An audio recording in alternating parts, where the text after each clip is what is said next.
réalité zo l'accepter que ça la bisoté donc on a pensé que na ça les hommage wana parce que batu belé na bitema na bango ba santaki que jusque là hommage pena ya Papa Wemba et ça la magina ntende to sali yango c'est-à-dire moi c'est na moko maman Amazon asana kacha clip ndenge na fandi bona opesa yembote mingi pe ko remercier ndenge ya fungole na support ya ndako na yimo ndenge ya koti na kacha clip pour la souci ya mobali na ye ça nous a beaucoup touché donc les camarades Papa Wemba ils ont les camarades mususu oni elingo le baté que na otika la soko sala hommage té mais ils ont comme que c'est décrété donc va décréter que non à chaque fois on a perdre mutu fona sala lenze mo hommage non donc nous zelo comme ko ngamo pe na kanila ki yangote mais malobeye non nous que non réalité nous zo senga fona mbela papa parce que on dirait qu'on a tout ça la deuil, tout ça la deuil, n'a Papa Wemba. Voilà, mais avant hommage, n'a aucun ennemi na tombe na ye. Moni na kikulo na kitala ye, mais oko kakate. Papa Wemba comment on tika image moko lokola mutu moko to wana ko kanisa ye na date anniversaire ya liwa na ye. Or ngana lingi bongo te. Papa Wemba zali sinoni ye sengo. Moni c'est ça dit que so bovandi boy bo so le kaba Papa Wemba zali na mawate. Na ligne continue ndenge wana. Et on a un bimi, ils ont fait un mariage, ils ont fait un concert par-ci par-là. Tout ça, on a fait une image où on était là. Il y a Papa Wemba et Mawa. Très bien, voilà. Parce que tout le monde a qui est mon coup de Papa Wemba. A Mbelaka, petit na une question. En fait, pas une question, mais c'est presque ming. Oh, il y a vu la musique à Pedra. Ambela qui peut na rythme on peut na mawa mais est-ce que une bonne rythme on peut na vivacité voilà oui parce que la limité tout ce qu'on a image on là voilà Jean Gomez qui n'a pas simbo de la musique oui Jean Gomez avec na biso a yembi salaki ba animation za remercier Senado Cornelie Malongi bande ko nyoso tout ba ogi banga ba to nyoso tout ba sala tout ba Papa Wemba nous avons dit Gilles Massoua, merci beaucoup. C'est-à-dire que la salle est beaucoup pour tout ce qui est comme Papa Wemba lokola pour la mawate. On y nous avons dit surtout. Voilà, même Naimoko, nous avons déjà l'habitude sur nos autres concerts. Avant de démarrer vraiment au bin, on peut bien ça. C'est bien. On peut ça déjà. Mais c'est Google, et ça m'a l'air, Papa Wemba. Vous m'avez jusqu'à présent, on a joué bâti ça, vous avez tout à Papa Wemba. Ah, on dit que Papa Wemba. On a un problème dans la gorge, mais c'est Google. Pour vous, je ne sais pas si vous avez tout à Papa Wemba. Non, ça va dans l'aïe. Oui, on a imité Papa. Voilà, donc, on a un peu l'écolo. Mais dans la vie, il faut ça la choix. Voilà, donc le col là, ils ont vraiment que. On a mis ça dans la tour, on a mis ça timbre vocal, on a zalagité. Ok. On a la parole à Moutou, mais il faut que tu aies pona. Avant d'appeler ça Papa Wemba dans un monde, on a travaillé sur Papa Wemba. Donc, travail, on a ça là, on est toujours, donc on a voulu imiter Papa Wemba. Voilà. Mais on imiter quand même, félicitations, parce que Bissot, Congolais, pour féliciter Moutou, il faut qu'on ait c'est quand on a l'occasion, il faut féliciter merci beaucoup. Merci. Monstre Papa Wemba. Mais on retourne sur Tokutanaye, Dieu merci. Après, si ce grâce opportunité, on a profité de retourner. Chers téléspectateurs, monstre d'amour à Mbeli, Papa Wemba, voix besoin Kawana. Et c'est un monstre, je suis étonné. Alors, c'était Kabazi, merci. Aristote, trophée Belé Bouya, Papa Wemba, Maman Amazon, Nakatia clip. Yo muto senga kia kota tu mo pena kota na clip wana pona moni maman na clip yo. Oui, non la senga qui c'est normal. Vraiment maman tchaki na disposition na biso ndaku ba trophée nyo surtout ya Papa Wemba ba photo na ye. Na zo remercier mingi. Séquence ya makasi na clip wana ezali na maman Amazon. Vraiment merci mingi maman pa ozali. Voilà, donc on a abandonné Vieté même ti ya on a le baka kulinga solo folinga mutu na présence naï na absence naï wande mulinga solo. Voilà monstre de mon plaisir na biso congolais ezala ke to kayo parce que makamo bimisaka non kulinga mutu folinga na présence na absence naï. Waouh, ça dit beaucoup chers téléspectateurs. Il faut to soutenir Kaba de qu'on a biso la Nzembo Les actes qui mettent face à une émission, il faut peu innover quand même. Voilà mon frère d'amour. Et là, quand sali, on peut pousser dans ma casse les locaux locaux. Et ça que au salon j'ai papa wemba, on a notre kala ko ça. Je crois bien ça mbalboso na yo au sala wembela. Mise mon ko bonzembo wana. Deuxième chose, c'est ça livre. N'habitez sur notre troublé conscience nanga. Est-ce que vous avez premier musicien congolais a comme livre? Je ne sais pas moi, mais c'est Google. Bon, moni tous sur l'angle bongoté. Tous sur l'angle bongoté que n'a commis livre on dirait parce que baninga musuba commis un problème quoi. Non? N'a commis livre on a peu pour na bango. Les gens le lelo to goza appelle moninga mususu parmi biso ba mission ay bo pousser hélicoptère. Bon a pousser la ngonga. Te a pousser la ngonga biso donc ils a plaisir na biso que tous na mission mo pe ay bo pousser hélicoptère. Siko ba mission Congo bazana plaisir na ki yawe ba ke bara mission na bango moko. Donc auteur, compositeur, interprète, écrivain. Écrivain penao, c'est-à-dire que au commis livre na yo au pesi yango na maboko ba mindele ba maison na bango batangi. La maison est manifester désir et publier le livre. Mais ce qu'il fallait, on a le choix. On a le choix de la maison à Bergame parce que on a distribué par maison Hachette. Hachette est une maison en France, la distribution. Donc on a maintenu la condition où on a bien pour livrer, on a bien distribué. Donc on a le livre on a été que pour concurrence ou bien bien leader on a comment. On a évité ces années on a parce que c'est bien kufa. C'est-à-dire que vous avez un problème parce qu'ils ont facilité. Ils ont essayé un bagage. Moko nous avons fait une chance dans la voilà la classe où on a salaki. Voilà pendant qu'on a livré cette facilité. Donc ils ont dit le coup il y a pas mis surtout. Ils ont parlé de période où on a discuté qui la pasteur on a salué pasteur Godin Poi. Pour la makambo musique il y a mokili. Musique na biso ya mokili est-ce que nzamba yebi yango est-ce qu'il faut qu'on rejette yango mais nous avons surpris à Kolanda Fali à saluer allusion dans l'appellement de la chante à saluer allusion à débat wana abimoni ba débat wana siko monenge kulutu na biso wasi kwa discuter na pasteur omoni te lelo et contemporiser mo ba makambo wana nenge zala ko kitsa musique na biso bango ba sepelaki na débat wana pour mona ke bazali concerné pour bazape ba musicien et ça là bango peut pas si ba kitsa musa na bango leti lelo je pense que baleki danga wana na ba kulutu mususu na baleki mususu bazala content ya compter parmi bango artiste mo waza écrivain c'est-à-dire que ce sengi ba makambo wana ya ba grand-mère ba makambo ya koyeba kokoma voilà on était même temps tozaki na iloko umela kate wana nini oyo wabenga maisha wana ANC on a quelque part ngam nazalaki lokola nazalaki porte-parole parce que ils ont senga kokoma dona bana makambo na lelote. Donc voilà, je suis très content. Je suis très content surtout. Je considérer le livre nous avons un BBC livre.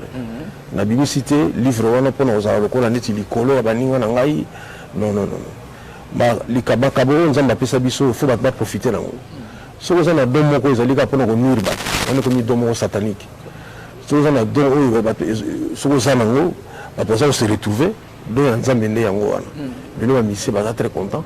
On va compter parmi bango pe écrivain. Les musiciens congolais nous soient contents. J'espère, faut pas ça la content parce que la génération biso bananga na comment conscient. Peut-être ba historien ba rolo ba que un tel boya comment, un tel boya comment. Mais bananga na comment s'intéresser à ma musique, na moni lokola artiste el bosso a combien zangai. OK. Mais na artiste religieux baturuka ba lemo loto ba comment. Les ana ba bona za mwa nzambe quoi. Tout à fait. Litu wana susu seconde koko koma ko za suna facilité nango. Parce que na yebi pe côté on bien. Mais livre on a sali zali sur banzembo na yemba, sur ba sagesse aux ana kati banzembo. Donc il fallait que ngai mona ko développer yango. Au moins le bili kamomoko boye. Leti mikolo na zolo ba par exemple. Ce que moni muto atunginda kuna ye. Il y en a 7 étages, 8 étages. Vous avez un ascenseur, vous avez un escalier, vous savez que ça n'a pas bandé. Vous avez besoin de l'eau.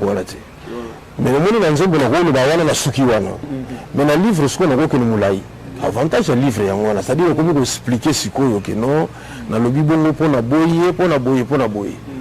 Et puis le livre, il fallait dire parce que makambo mingi naloba na lingala bongo bato bayebi français bongo bato bayebi koloba anglais livre eza déjà baotraduire yango déjà en anglais parce que livre ezobima le 10 janvier oyo na France 2018 le 10 janvier donc livre ebimi bato balingi basala baprévente to baprécommande oyo balingi bamisombela déjà livre oyo balanda biso baza na possibilité wana so okoti na amazon.fr obeti kaka Amazon les petits bonbons de la sagesse omona mbala moko epesi yo renvoi oyo okokomande déjà livre na yo donc publicité na poto esi ebandi déjà mondela akobanda publicité te ya lokuta donc ça dit que et puis nazosepela mingi na bato mingi bazokomande déjà livre omona batindelinga mpe na whatsapp preuve ya commande na bango oyo bakongole batangaka te maintenant si bakobanda yango na livre wana donc namoni vraiment oyo bato mingi batangaka te mais bakobanda na livre wana parce que livre wana soki ozwi occasion ya kotanga 2 premières pages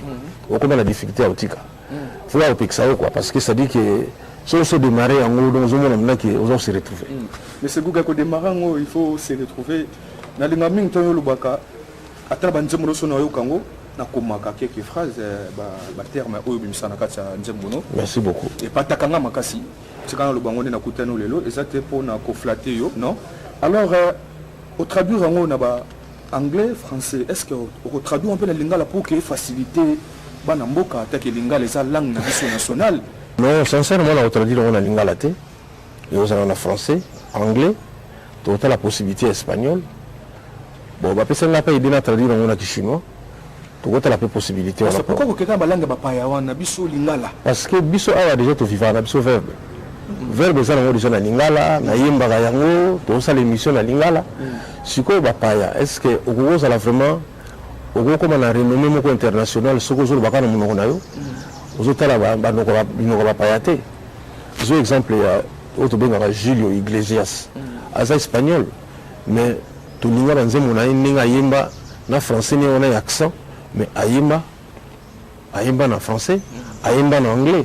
Ça dit que ce côté la minoko mususu au tika la locale. L'étranger bazolanda yo, na RDC bazolanda yo, message nini pour na livre nous nous seli bango. Oui, donc livre yango na comme on a les petits bonbons de la sagesse. Et gobima le 10 janvier 2018.